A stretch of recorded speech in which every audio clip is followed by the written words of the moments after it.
Assalamualaikum warahmatullahi wabarakatuh. Selamat datang di mata kuliah Metodologi Penelitian. Saya Wirda Hiwa MKOM dan pada pertemuan pertama ini kita akan membahas mengenai konsep-konsep dasar yang penting dalam metodologi penelitian atau metodologi riset, khususnya dalam konteks bisnis syariah. Sebelumnya,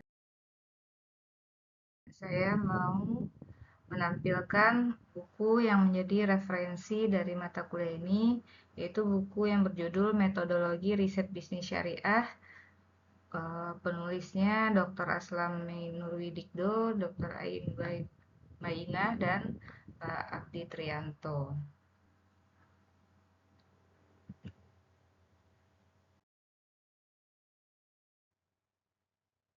Sebelum kita melangkah lebih jauh, mari kita lihat terlebih dahulu apa saja yang akan kita pelajari pada sesi ini.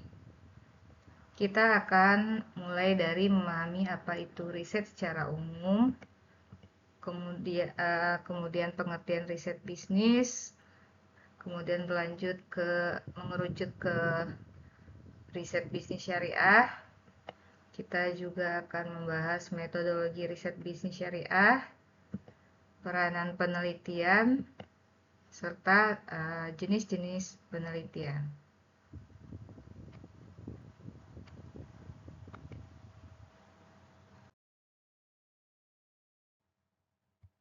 Mari kita mulai dengan pertanyaan paling mendasar. Apa itu riset? Secara sederhana, riset adalah proses mencari kembali jawaban atas suatu permasalahan. Lebih dari itu, riset bisa kita definisikan sebagai sebuah proses belajar atau usaha untuk menemukan atau untuk mengembangkan dan menguji suatu kebenaran atau pengetahuan, atau untuk memperoleh jawaban atas suatu permasalahan. Jadi proses belajar atau usaha itu adalah riset atau penelitian.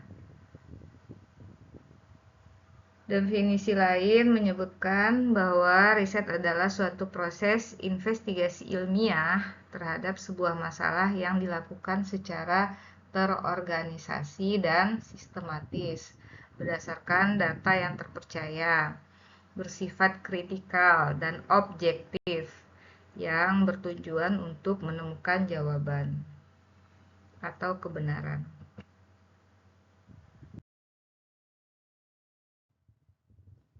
Setelah kita memahami konsep riset secara umum, kita akan coba kaitkan dengan dunia bisnis. Riset bisnis adalah penerapan metode ilmiah dalam pencarian kebenaran dari suatu fenomena bisnis. Itu menurut Zygmunt dan Carr tahun 2010. Sementara itu, sekarang tahun 2014 menyebutkan bahwa riset bisnis adalah usaha yang sistematis dan terorganisasi untuk menyelidiki masalah-masalah spesifik yang dihadapi dalam konteks dunia kerja, yang mana hal ini membutuhkan sebuah solusi.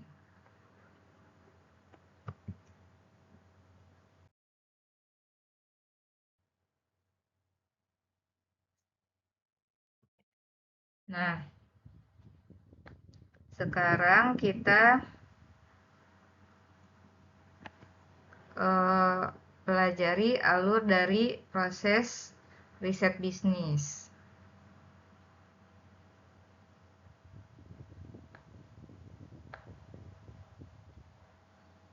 Yang pertama, dimulai dengan pengembangan teori dan ide. Kemudian, setelah itu didefinisikan masalahnya apa, pendefinisian masalah. Selanjutnya, pencarian dan pengumpulan informasi. Setelah diidentifikasi masalahnya, kita kumpulkan data dan informasi sebagai bahan penelitian. Lalu setelah data dan informasi dikumpulkan dengan lengkap, baru setelah itu diolah atau dianalisis data tersebut. Kemudian setelah itu hasil analisis itu akan dikomunikasikan. Itu prosesnya mengkomunikasikan temuan dan implikasi.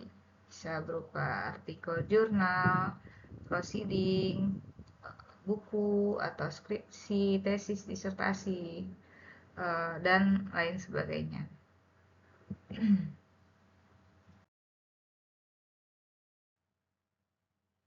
Nah, mengerucut ke riset bisnis syariah,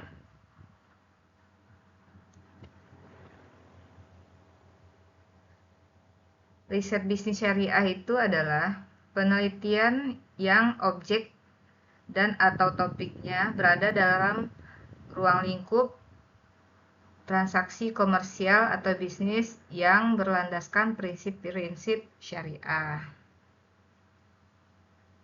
Penelitian ini juga bisa kita sebut sebagai penelitian dalam lingkup ekonomi syariah. Cakupan bisnis syariah sangat luas, meliputi akad, transaksi, hukum, sistem pengelolaan, dan sumber daya yang sesuai dengan prinsip syariah. Riset bisnis syariah juga membahas transaksi yang tidak melanggar ketentuan hukum Islam, seperti tidak adanya unsur riba, gharar, maisir, zalim, dan hal-hal yang haram.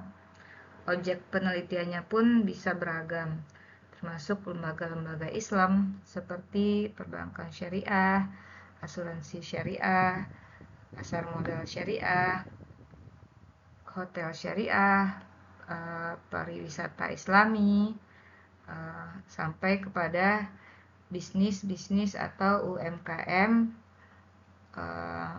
umum ataupun syariah.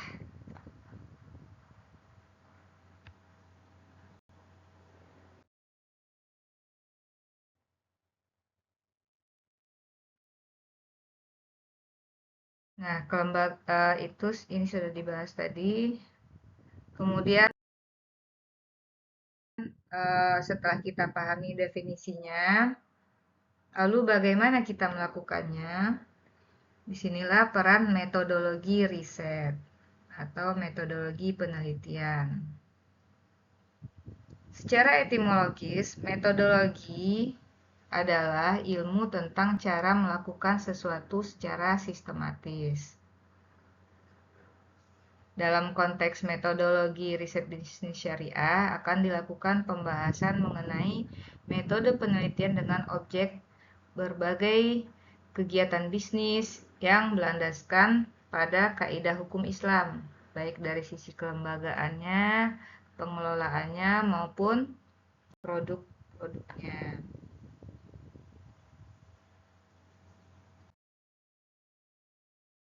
Lantas, mengapa penelitian itu penting? Apa peran penelitian itu bagi kita?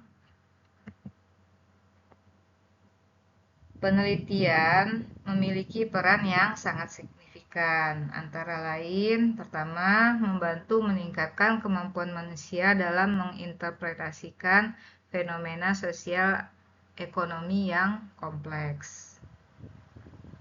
Menginterpretasikan atau menafsirkan fenomena-fenomena sosial ekonomi. Yang kedua, penelitian juga berperan dalam mengatasi berbagai permasalahan sosial dan ekonomi yang kita hadapi. Misalkan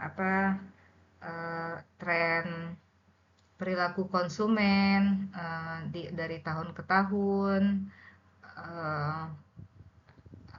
faktor-faktor yang mempengaruhi sukses atau tidaknya pemasaran, segala macam itu merupakan peran dari penelitian.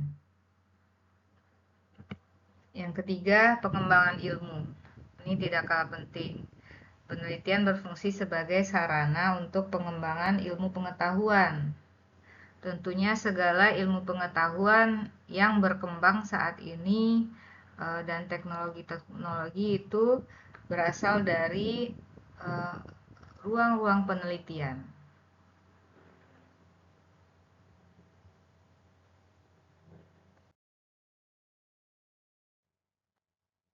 Untuk memudahkan kita memahami jenis-jenis penelitian, mari kita lihat ruang lingkupnya berdasarkan beberapa kelompok. Ruang lingkup penelitian bisa kita bedakan menjadi beberapa kelompok berdasarkan bidang keilmuan, ada ilmu sosial, ilmu alam, ilmu humaniora, ilmu teknik, ilmu ekonomi Islam, ilmu hukum, dan sebagainya. Berdasarkan tempat pelaksanaannya, ada penelitian laboratorium, penelitian di perpustakaan atau library research, kemudian ada penelitian lapangan atau field research. Kemudian yang ketiga, bisa dilihat dari pemanfaatannya. Kita mengenal riset dasar dan riset terapan. Berdasarkan tujuannya, ada penelitian eksploratif, penelitian eksperimen, penelitian sebab akibat. Yang kelima, berdasarkan pendekatannya, ada pendekatan cross section, itu data silang tapi di satu waktu, kemudian penelitian deret waktu atau time series.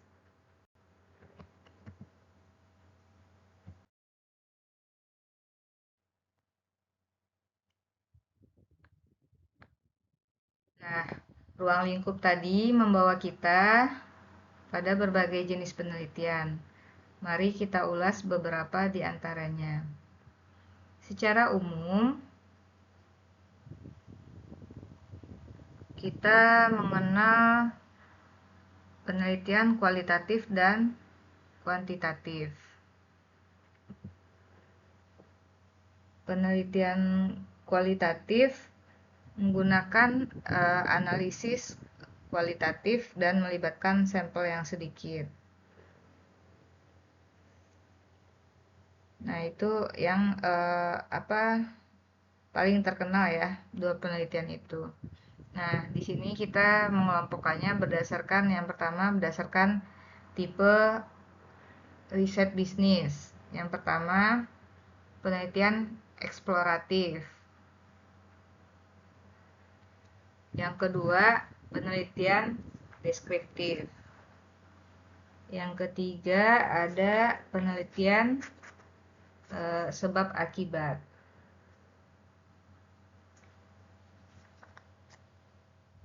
Nah, ini kita bahas satu persatu. Penelitian eksploratif atau exploratory research ini adalah penelitian yang dilakukan untuk menelusuri situasi yang mengambang dan yang mungkin dapat menjadi peluang bisnis. Kajian pustaka atau literatur review ini termasuk tipe riset ini. Kemudian yang kedua, penelitian deskriptif itu adalah penelitian yang menggambarkan atau mendeskripsikan objek, orang, kelompok atau grup, organisasi, dan lingkungannya. Pertanyaannya biasanya didasarkan pada konsep 5W1H, what, when, where, why, who, dan how. Ini dapat digunakan sebagai dasar dalam mengembangkan penelitiannya. Kemudian yang ketiga, penelitian sebab akibat, yaitu penelitian yang mengidentifikasi hubungan sebab akibat. Penelitian ini umumnya menggunakan minimal dua variabel, yaitu variabel X dan Y. Apa pengaruh variabel X terhadap variabel Y? Jadi variabel Y adalah terjadi akibat dari variabel X. Jadi sebab akibat.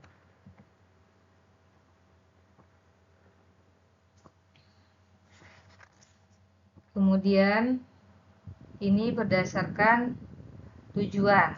Ya, berdasarkan tujuan ada penelitian dasar dan penelitian terapan. Penelitian dasar ini dikenal dengan basic research. pure research atau fundamental research. Penelitian ini biasanya digunakan untuk mengembangkan teori yang sudah ada atau menemukan teori baru atas suatu ilmu pengetahuan. Jadi penelitian dasar banget, meneliti tentang teori-teori. Kemudian yang ketiga, ciri-cirinya dia lebih memuaskan keingintahuan akademik dari peneliti sendiri. Kualitas penelitian dinilai dengan standar akademik oleh masyarakat akademik. Tujuan utama untuk memberikan kontribusi pada pengetahuan teoritis. Ukuran keberhasilannya adalah saat dipublikasikan pada jurnal akademik. Yang kedua, penelitian terapan.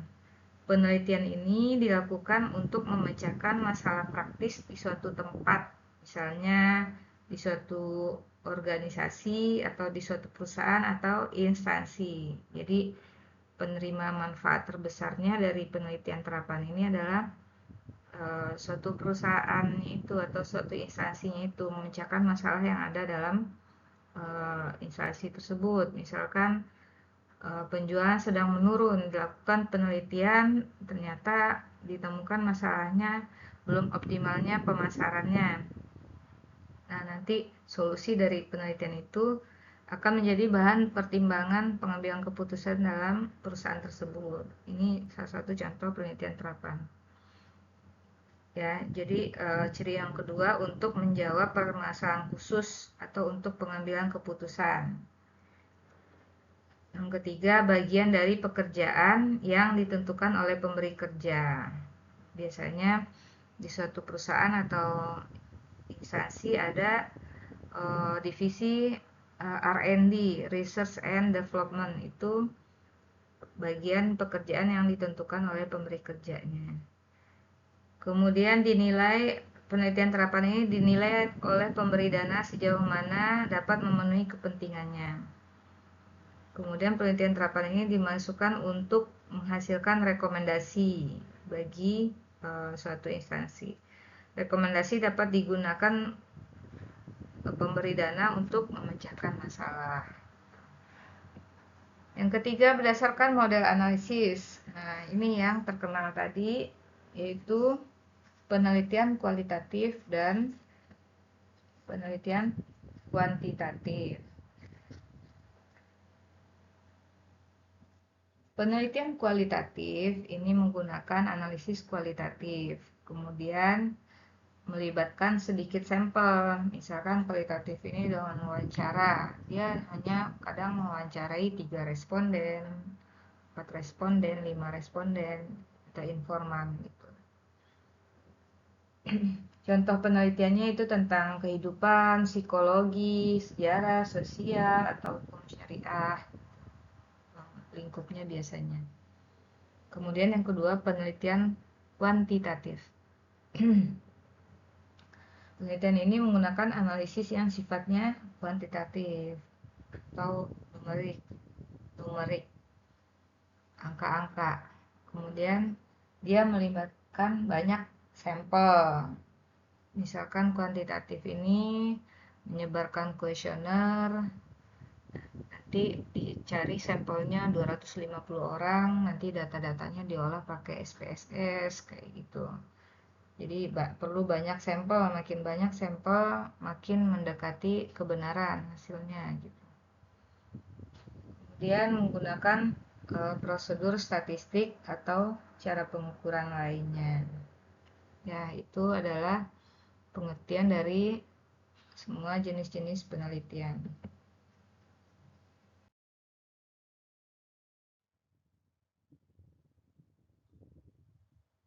Nah, ini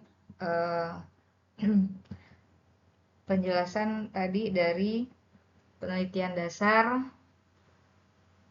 dan ini penjelasan dari penelitian terapan yang sudah saya jelaskan tadi.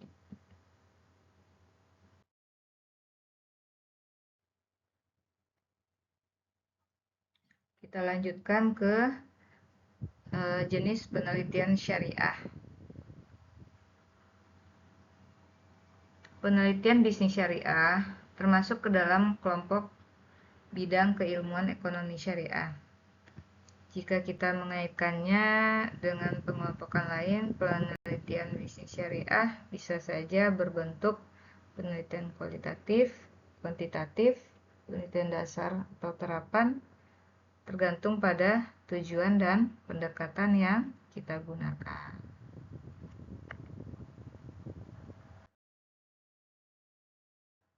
Nah, sudah berakhir materi pertemuan 1 kita.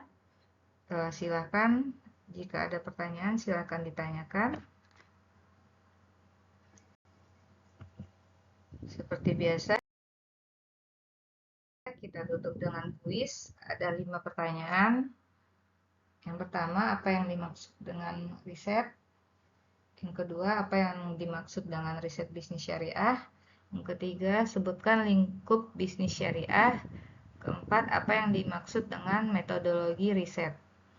Yang kelima, sebutkan objek yang menjadi bahasan dalam metodologi riset bisnis syariah. Sekian pertemuan 1 ini. Terima kasih atas perhatiannya. Assalamualaikum warahmatullahi wabarakatuh.